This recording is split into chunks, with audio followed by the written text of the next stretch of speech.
South Dakota is reporting a significant spike in cases, just 2 weeks after more than 500,000 people rode into town for the annual Sturgis motorcycle rally.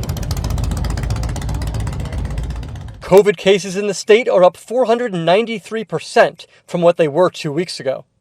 Doctors here in South Dakota say they aren't surprised. We anticipated this rise. If you look at last year, same time after the rally, we had a similar rise in cases, and it's kind of playing out the same way.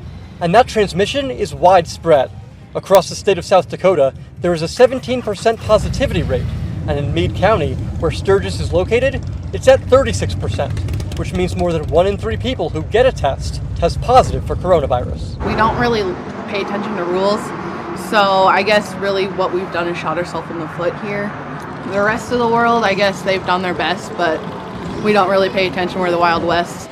But visitors to town, they aren't too concerned about this recent spike. Probably more BS, I don't know.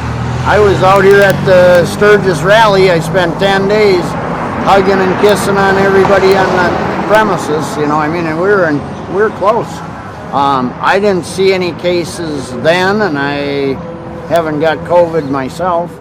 Doctors say this rapid increase in cases was preventable, as patients in ICUs across the state are wishing they were vaccinated. There is a deep sense of regret for those folks that eventually ended up being in the ICU or hospitalized.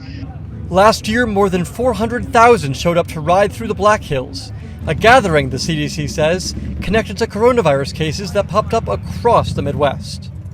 Throughout the pandemic, South Dakota's Governor Kristi Noem has resisted the idea of mask or vaccine mandates. I don't think the businesses should be mandating that their employees be vaccinated either. Residents here put a premium on their personal freedoms, leaving local health officials and medical staff to do the work of convincing the public of the effectiveness and safety of the vaccine. South Dakota started strong in the vaccination effort, one of the fastest states out of the gate, but has since fallen behind the national average. The South Dakota Department of Health tells NBC News they are actively contact tracing any cases with direct links to this year's rally. The annual rally brings in more than $800 million to the South Dakota economy, with rallygoers packing local restaurants, bars, and hotels, pretty much all without masks.